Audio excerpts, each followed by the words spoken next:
जय हिंद। स्वागत है आप सभी का आपके अपने यूट्यूब चैनल अमृत एकेडमी पे।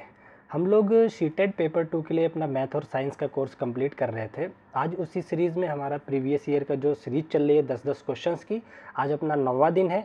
तो आज के पहले क्वेश्चंस को हम लोग डिस्कस करते हैं। देखिए पहला क्वेश्चन क्या कह रहा है, पाचन के संदर्भ में निम्नलिखित को पहचानना है हमें। ठीक है, कि कैसे कौन सी चीज़ पाचन होकर के क्या बनती है उस पर बात करी गई है। ठीक है, तो देखिए ये पहला जो कह रहा है क्वेश्चन कह रहा है सरल शर्करा में विघटित होता है। ठीक है, तो सरल शर्करा कौन विघटित होता है, तो ये कार्बोहाइड्रेट होता है। ठीक है, कार्बोहाइड्रेट ये विघटित होकर के क्या बनाता है, सरल शर्करा बनाता है। ठीक है, शर्करा। ठीक है, तो इसका मतलब जो ए ऑप्शन है वो हमारा किसके साथ जाना चाहिए, कार्बोहाइड्रेट के साथ जाना चाहिए। तो इन सारे ऑप्शन में देखिए A B C respectively, A B C क्रमशः क्या हो सकते हैं। तो ए कह रहा है क्या फैट हो सकता है, क्या फैट विघटित होकर के शर्करा बनाता है, तो ये गलत हो गया, फैट जो है शर्करा नहीं बनाता है। ठीक है, यहाँ ए को देखते हैं, क्या क्या यूरिया विघटित होने के बाद शर्करा बनाती है, तो ये भी गलत हो गया। ठीक है, अगला कह रहा है कार्बोहाइड्रेट विघटित होकर शर्करा बनाता है, तो बिल्कुल, तो कार्बोहाइड्रेट जो है अपना वो विघटित होकर के शर्करा बनाता है। अगला ऑप्शन कह रहा है ए में प्रोटीन को विघटित करा के शर्करा बना रहा है, तो ये भी गलत हो गया। तो 3 ऑप्शन हमारे ऐसे ही कट गए। हम केवल ए ऑप्शन चेक कर मतलब ए के बारे में चेक करके सारे ऑप्शन को एलिमिनेट कर सकते हैं। अब हम सी को आपको दिखा देते हैं। जैसे सी को कह रहा है कि अमीनो अम्ल में विघटित होता है, तो ऐसा कौन सा चीज़ है जो अमीनो अम्ल में विघटित होता है, तो इस ऑप्शन में चलिए सी पे देखते हैं क्या है। ये प्रोटीन है, तो बिल्कुल प्रोटीन किस में कन्वर्ट होता है, अमीनो एसिड में कन्वर्ट होता है। तो ये हमारा बिल्कुल ही जो सी ऑप्शन है ये बिल्कुल करेक्ट ऑप्शन हो जाएगा। ठीक है, तो ये क्वेश्चन हो गया। आज ये अगले क्वेश्चन को हम डिस्कस करते हैं। देखिए नेक्स्ट क्वेश्चन हमें क्या दे रखा है, इसमें कह रहा है कि निम्नलिखित जोड़ों में से कौन सा मूल जड़ का उदाहरण है। तो मूसला जड़ की उदाहरण की बात कर रहा है कि इनमें से कौन सा है जो मूसला जड़ का उदाहरण है। ठीक है ना, एक सेकंड यहाँ से देखिए हट जाता है क्या, नहीं ये यहाँ से हट नहीं पा रहा है। ठीक है, तो इसमें इन सब में देखिए मूसला जड़ किसकी होती है, मक्का की क्या होती है, प्याज की होती है। नहीं, मक्का और प्याज की जड़ मूसला जड़ नहीं होती है। ठीक है, कह रहा है कि गाजर और आलू की, तो आलू की भी मूसला जड़ में नहीं आता है। ठीक है, ये देखिए सलजम और टेपियोका जो है इनकी जो जड़ होती है वो मूसला जड़ में आती है। ठीक है, तो ये आपका करेक्ट आंसर हो जाएगा। मूसला जड़ का कॉम्बिनेशन पूछा था कौन कौन से होंगे, तो सी ऑप्शन करेक्ट हो जाएगा। ठीक, आ जाइए अब हम लोग अगले क्वेश्चन पे अपने चलते हैं। देखिए अगला क्या क्वेश्चन कह रहा है हमें, एक सेकेंड, हाँ, इसमें कह रहा है कि निम्नलिखित कथनों को पढ़िए तथा सही विकल्प का चयन कीजिए। अभिकथन दे रखा है, एक सेकेंड मैं इसको थोड़ा सा ऊपर कर देता हूँ। अभिकथन क्या, कथन जो दे रखा है वो कह रहा है पत्तियों में स्टार्च मतलब मंड की उपस्थिति प्रकाश संश्लेषण की घटना को दर्शाती है। बिल्कुल, जो पौधों की पत्तियां होती हैं उसमें जो मांड उपस्थित होता है उससे वो क्या दिखाती हैं, प्रकाश संश्लेषण की घटना को दिखाती हैं। ठीक है, तो ये बिल्कुल सही बात कह रखा है, तो अभिकथन तो सही हो गया। आगे क्या कह रहा है, प्रकाश संश्लेषण के समय बनी ऑक्सीजन अंततः स्टार्च में परिवर्तित हो जाती है, तो ये बिल्कुल गलत बात है। ऑक्सीजन जो प्रकाश संश्लेषण के टाइम बन जाता है वो स्टार्च में नहीं बदलता है। ठीक है ना, तो ये गलत हो गया।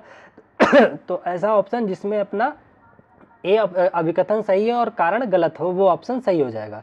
तो पहला क्या दे रखा है, पहला दे रखा है दोनों सही, तो ये तो गलत हो गया। अगला क्या कह रहा है, ए और आर दोनों सही, ये भी गलत हो गया।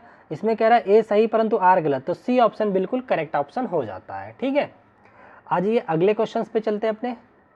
देखिए नेक्स्ट क्वेश्चन क्या दे रखा है, बहुत ही प्यारा क्वेश्चन है अपना ये। इसमें कह रहा है कि निम्नलिखित को सुमेलित कीजिए। इसको हमें क्या करना है, सुमेलित करना है। ठीक है, तो देखते हैं कैसे सुमेलित होगा। इधर दे रखा है मानव और पौधों की बीमारी के बारे में, और इसमें रोग कारक या सूक्ष्म जीव के बारे में दे रखा है। पहला कह रहा है कि पहला देख रहा है सिटर्स विकार, ये किस में होता है, दूसरा बीमारी पोलियो है। तो देखिए पोलियो से पकड़िए, पोलियो जो होता है वायरस की वजह से होता है, तो बी जो है आपका एक से मिलना चाहिए। तो चारों ऑप्शन में देखिए बी में एक कौन सा है, तो यहाँ बी एक से है। ठीक है, यहाँ बी 2 से है, तो ये ऑप्शन कट गया।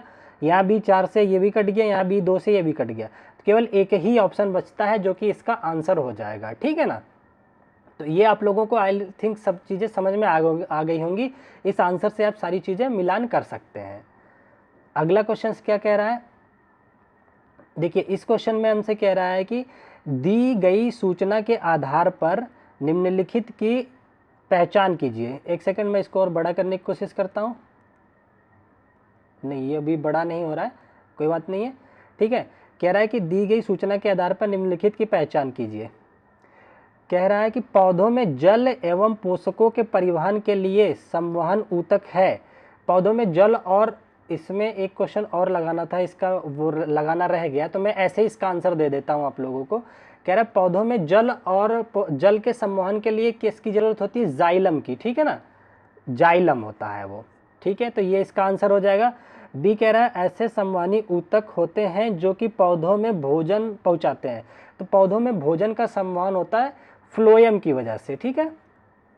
फ्लोएम जो है पौधों में भोजन का परिवहन करवाता है। अगला कह रहा है पत्तों की सतह पर उपस्थित सूक्ष्म छिद्र, इसे कहते हैं स्टोमेटा या रंध्र बोलते हैं, ठीक है ना, रंध्र या फिर स्टोमेटा। स्टोमेटा जो पौधों की पत्तियों में छोटे छोटे छिद्र होते हैं, ठीक है। तो इसका आंसर वाला सीट लगाना मैं भूल गया था, तो इसके तीनों आंसर ये हो जाएंगे, ठीक है। तो यहीं पे आंसर मैंने कर दिया। आ जाइए अगले क्वेश्चंस को देख लेते हैं। एक सेकंड मैं इसको थोड़ा सा बड़ा कर लेता हूँ ताकि आप लोगों को देखने में कोई दिक्कत ना आए। अच्छा, यहाँ पे देखिए दे रखा है वो क्वेश्चन, मैंने जो आंसर बताया ना वो यहाँ पे दे रखा है।